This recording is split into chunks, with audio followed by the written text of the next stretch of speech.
Every year on my mother's birthday, I do what any loving daughter would do. I Google her name to see if she's dead.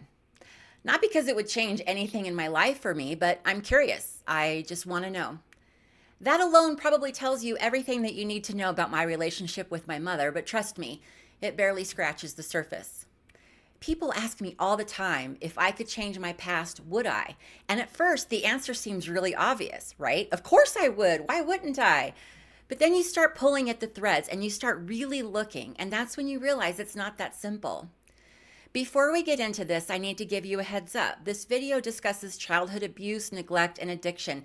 And if that's not something that you're in a place to hear right now, please just click away. If you're new here, welcome.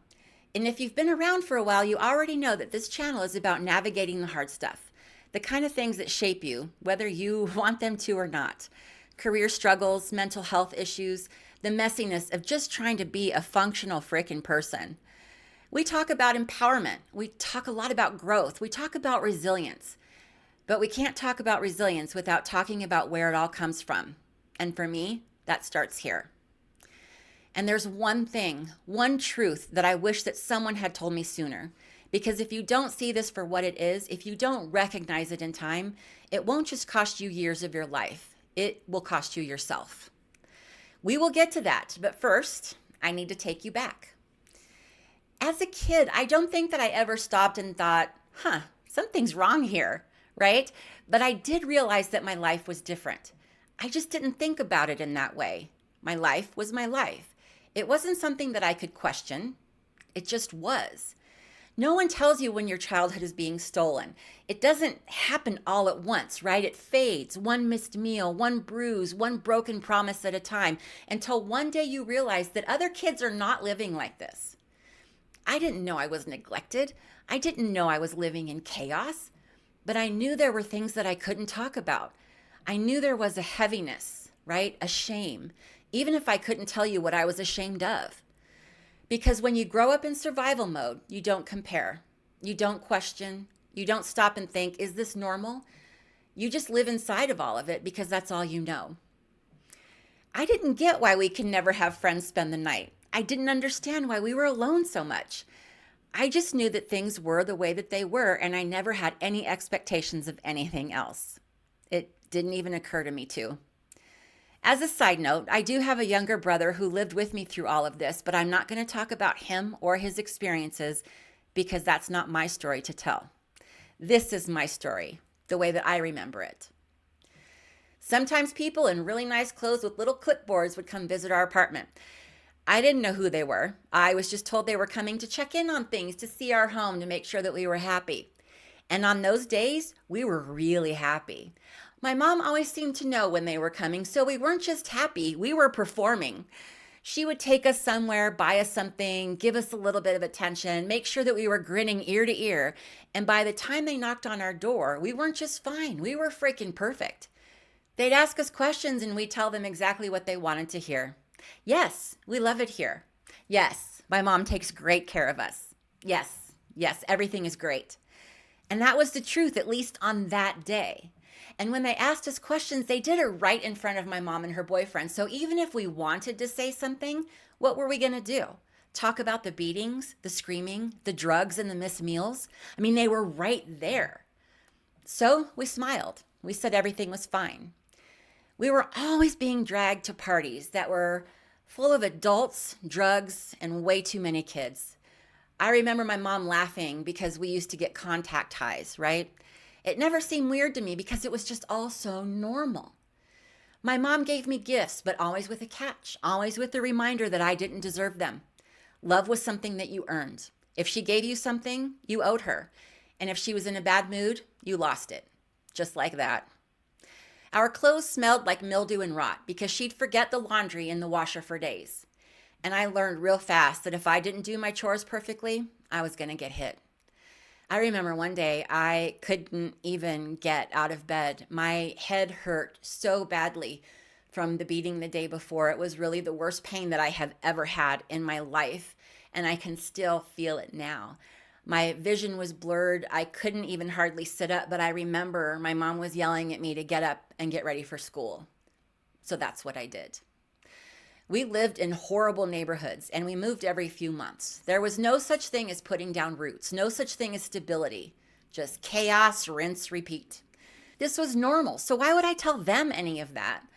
And when they left, the performance ended and everything went back to the way that it was. I didn't know the stakes. I didn't know what they were looking for. I didn't know what they were trying to do. But if they had really looked, if they had really seen us instead of just checking a box, they would have known. We weren't okay. We never were. But even if they had seen it, even if they had pulled us out, so much damage had already been done. And the worst part was that I didn't even know it yet. So I haven't talked to my mother in over 20 years. And at this point, I never will again. As you know, I'm sure, not every mother is a protector. Not every mother is a safe place.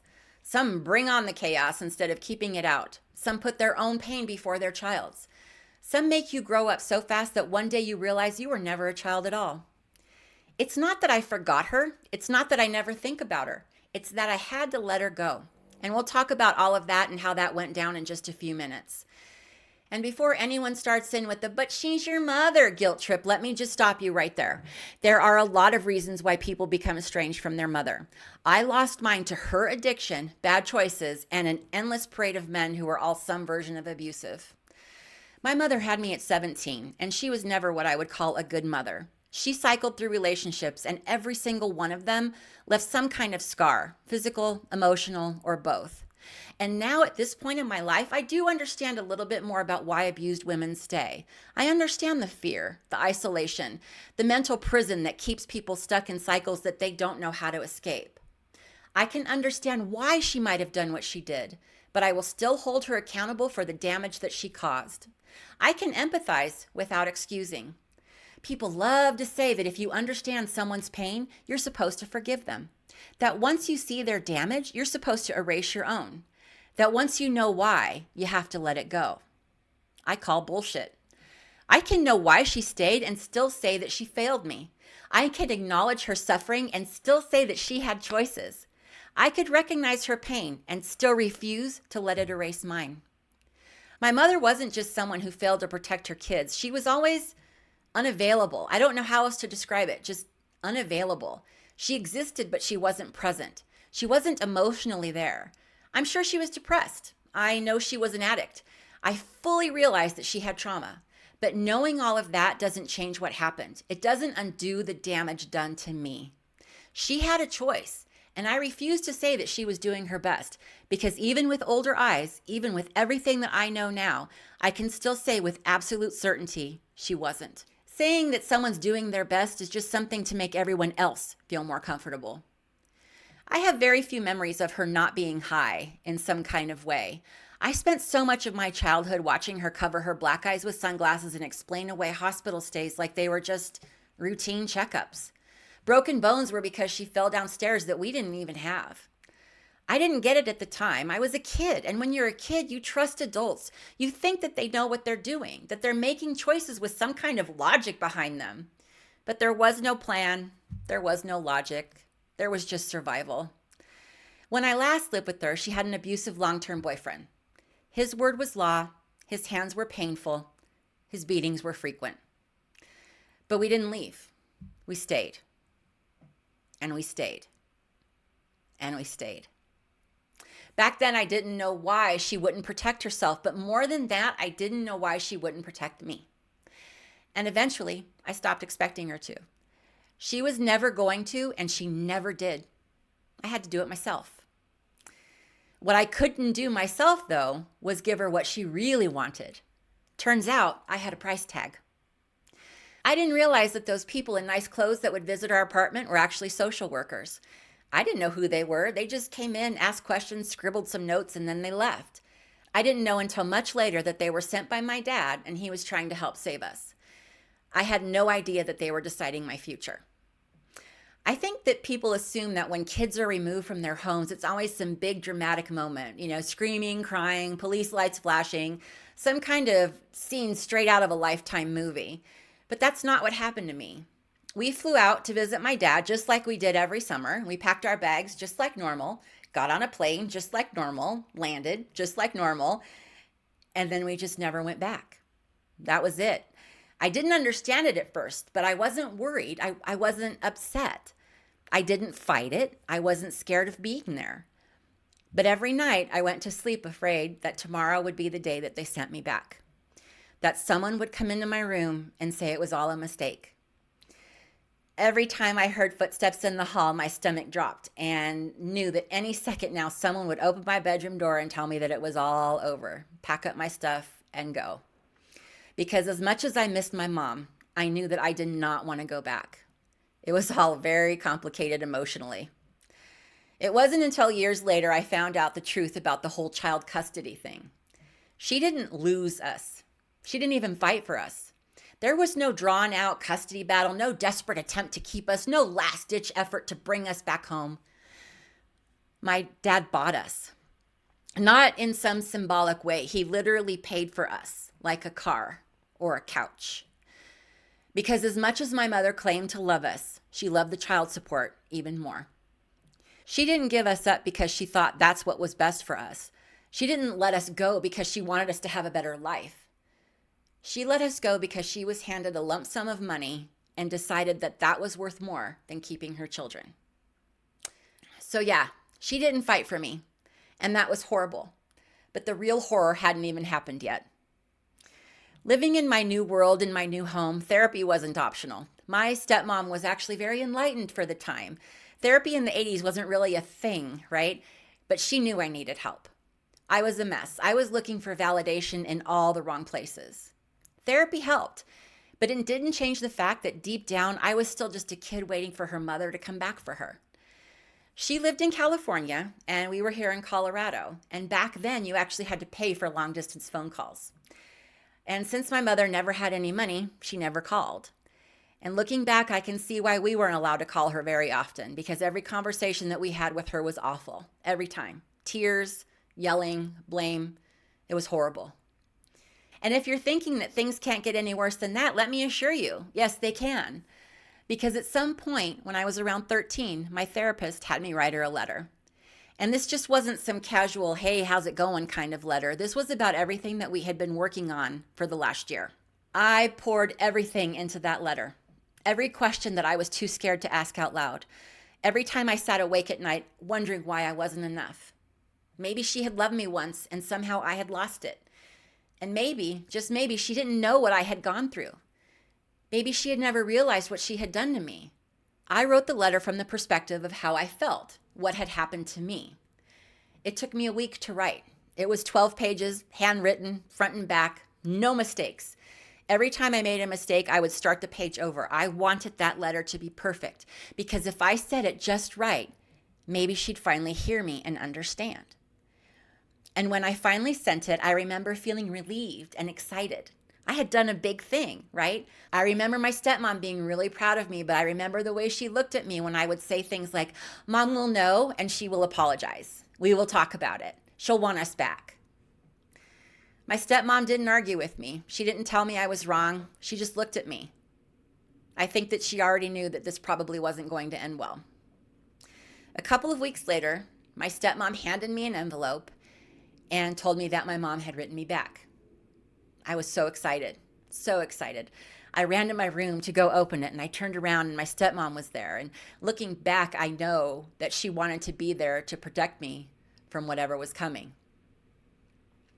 I don't know what I thought would happen. I just knew that things were going to get better, right? They were going to feel better. But when I opened the envelope, it wasn't a letter. It was my letter. Torn to shreds. She had ripped up every single page into little pieces and even ripped up the envelope that the letter was sent in. And along with all that shredded paper, she included a note that said my dad and stepmom had brainwashed me, that none of the things I wrote had ever happened, that I was lying, that I was trying to make the police come out and put her in jail, that I was ungrateful, that I was a bad daughter. She denied everything, took accountability for nothing. I was devastated. I still am. I can still feel that pain. I felt sick. I can still see the look of horror on my stepmom's face. And that was the first time I cut off communication with my mother. At this point, I thought my relationship with her was over, that this was the rock bottom, that nothing could possibly hurt worse than this. I was wrong. I wish I could say that that was the last time that I saw the truth and I never looked back, that I left that shredded letter in the past along with her. But I didn't. I still tried. Even now, I don't know why. I kept hoping and hoping and hoping, but for what? A mother who didn't exist? Have you ever been stuck in a toxic cycle where someone keeps hurting you, but you still keep hoping for something better? How did you finally recognize it for what it was? If you feel comfortable, share your experience in the comments. I reached out to her a few times during my adulthood, usually during a significant time in my life, right? Going to college, getting married, getting divorced.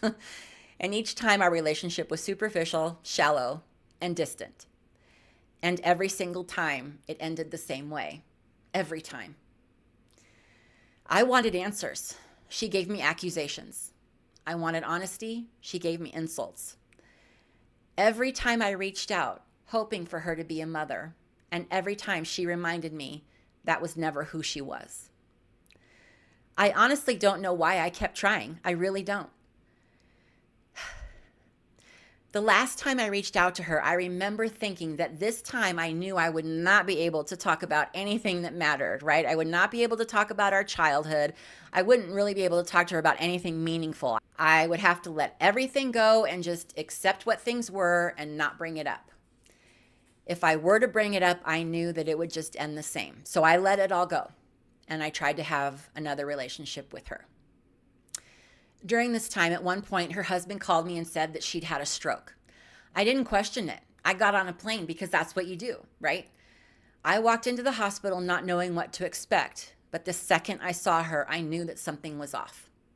She wasn't frail. She wasn't weak. She was angry, paranoid, ranting about how the hospital wouldn't help her. And then I found out why from her doctors. She hadn't had a stroke. That was a lie. She was there for a suspected overdose. She wasn't being ignored. She was drug seeking. And when I confronted her, she lost it. She screamed that the doctors were liars, that they were all against her. And I remember looking at her husband, shaking his head as he muttered, "I can't do this anymore. I didn't sign up for this." And maybe he thought that he didn't, but he married her. He made that choice. And in that moment, I realized that I had a choice. And I made it. I chose me. I was done. I didn't know her anything. I walked out and I never tried to talk to her again. I was 32. But that didn't erase her. Actually, she's still here with me every day, and we'll unpack that fun little nugget in just a bit. No one talks about how heavy it is, that feeling after you walk away, how much space they take up in your head, and how you sit there replaying everything over and over again, wondering if you did the right thing. Maybe you were the one that was wrong. And if you're in that place, untangling it all, trying to make sense of what's yours to carry, I get it. I get it. And honestly, that's half the reason why I started doing one-on-one chats with you guys now. Even when someone is physically gone, their impact stays. And that's what I didn't understand. Well, not at first. That's what took years of therapy, years of unlearning, years of living in a body that still reacted like it was waiting for the next explosion. She called me once after that, not to apologize, not to reconnect, just to tell me that my aunt had died. An aunt I hadn't seen since I was like 12. And yeah, I know this sounds awful, but I didn't care. I felt nothing. But what really hit me wasn't the loss. It was the way my mother said it. She was so casual, like she was waiting for me to fall into place, to ask how she was, to comfort her, right? To play my role. Like she could just pick up the phone whenever she wanted something and just call me. Like she had that right. Nah. She didn't ask how I was. She didn't try to repair anything. She didn't even pretend. She wanted money. She wanted attention. She got neither. So what do you do when the person that you cut off never leaves? When they still show up everywhere? No contact doesn't erase her. It doesn't mean she's gone, because every time I look in the mirror, she's staring back at me. And every time I laugh, it's her voice that comes out. I remember once my dad ran into my bedroom. His eyes were wide and his face was pale. He thought my mother was in there, but it was just me laughing. I hate that. I don't know what she looks like now, but I know about what she looked like at my age because I see her every day. We had the same hands, the same nose, the same feet, the same face.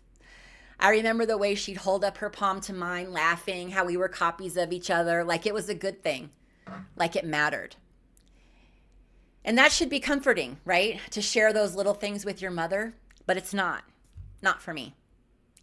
She still shows up uninvited all the time, totally unwanted, in the mirror, in my laugh, in my hands, in the things that I never wanted to inherit.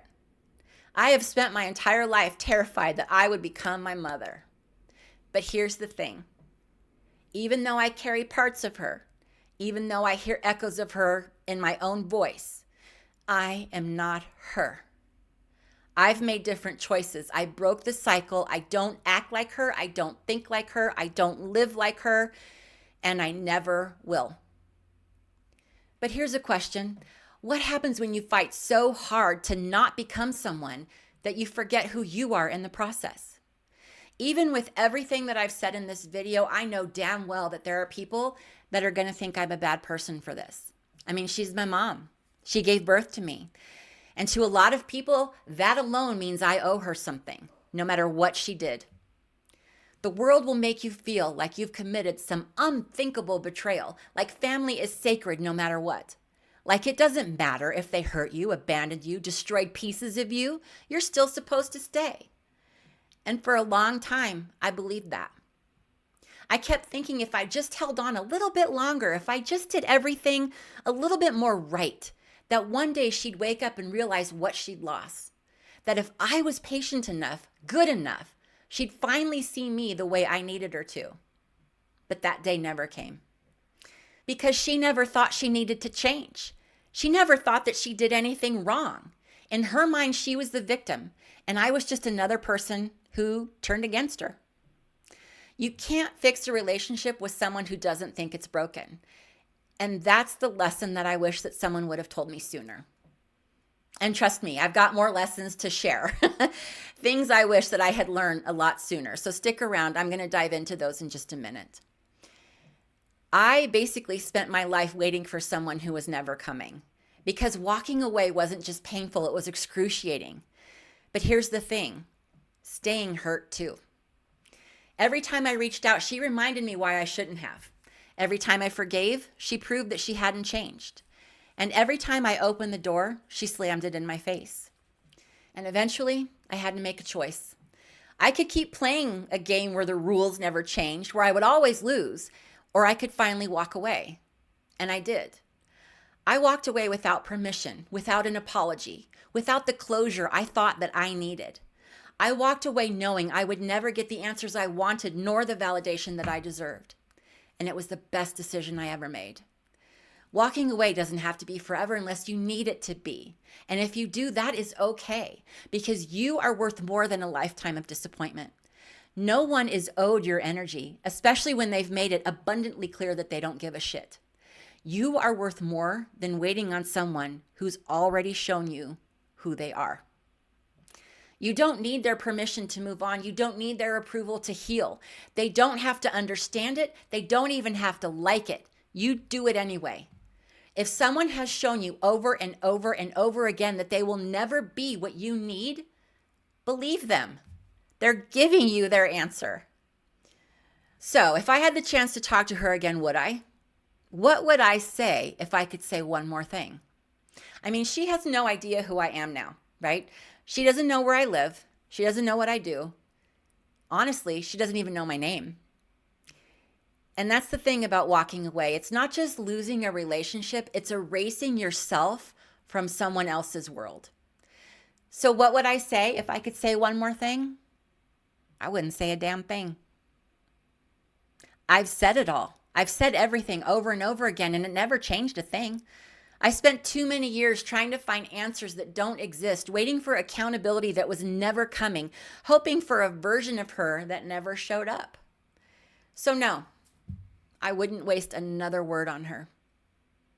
I'm just going to keep living, keep building a life that she'll never touch, never see, never be a part of, and never ruin. And that's the best closure that I'll ever get. Because when I finally walked away at 32, I wasn't just leaving her behind. I was letting go of the hope that she'd ever be someone different. But that's the hardest lesson that no one tells you. Spending your life waiting on someone to change won't just waste your time. It'll rob you of the life that you could have lived. And even with everything that I've learned, I still had one very hard lesson left. At some point, you have to decide, do I keep living for a version of the past that never was, or do I start living for the future, something that I can still have? And the hardest part, none of this was obvious to me. No one sat me down and told me, hey, here's how you survive this. I really did have to figure it out on my own. And if I could go back, if I could tell a younger me what I know now, it's this. First, it's never too late to change your life. I used to think that once you'd gone too far down a road, you can't turn around, right? You're done. You're just stuck with the life that you have, the choices that you've made. But that's not true. You can always change direction. You do not have to keep following the same path just because it's the one that you've always walked. You always have a choice. And yeah, sometimes those choices really suck. Sometimes they're painful, but they're still your choices. And that means that you have power. Second, if you don't look back on your past and cringe just a little bit, then you haven't grown. Growth means looking at old versions of yourself and thinking, well, that was a choice. It means seeing the places where you got it wrong, the times that you stayed too long, the moments where you didn't know better yet. And yeah, sometimes that sucks. But if you're not just a little bit horrified by your old Facebook posts, then you're not growing. If you're still exactly who you were 10 years ago, still thinking the same way, still making the same kinds of mistakes, what are you even doing?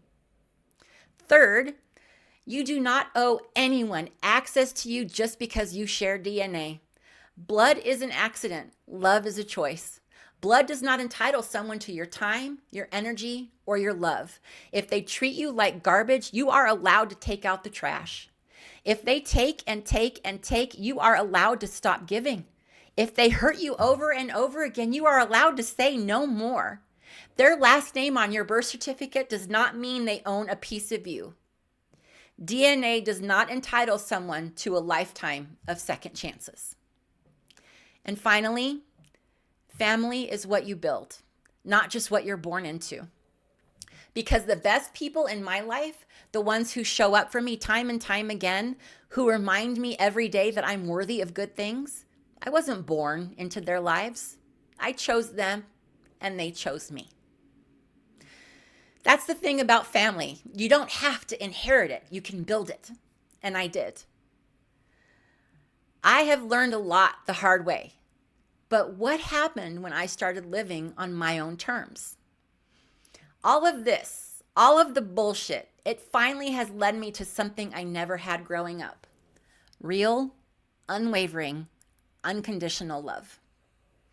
Doug, my husband, is the love of my life. And if you've been on my member live streams, you already know him. You've talked to him. You've seen how absolutely incredible he is. And if I had changed anything in my past, even just one step, I might not have ended up here with him. Every awful thing, every survival moment, every time I thought I wasn't going to make it, it all led me to here, right now. To Doug, to Posey, who's not in her chair for the first time ever. And yes, to you. To this life I built, not the one I was given. And I won't sit here and say that that makes it worth it. That's not how trauma works. I wouldn't wish what I went through on anyone. But I will say this. I survived. And I didn't just survive. I built something better. And if you're looking at your own life thinking, I hate this. I wish I had done it differently. Well, you still can. And I know how hard it is because no one hands you a manual for this, right? No one tells you how to grieve people who are still alive, how to rewrite a future that doesn't include them. I spent years figuring it out. And if that's where you are now, piecing it all together, trying to move forward, I get it. And if you ever need to talk it through, I'm here. You are not your past. You are not what they did to you. You are not obligated to repeat their mistakes. So, to answer the question that I posed in the beginning, would I change anything about my past? The answer without hesitation is no. Because the truth is, if I had changed anything in my past, I might not have ended up here. Every moment of my life put me on this path to here, and I like it here. I love who I've become. I wouldn't trade this life for anything. But this just didn't happen by accident. The real work started when I chose to live for me, when I stopped waiting for someone else to fill the void.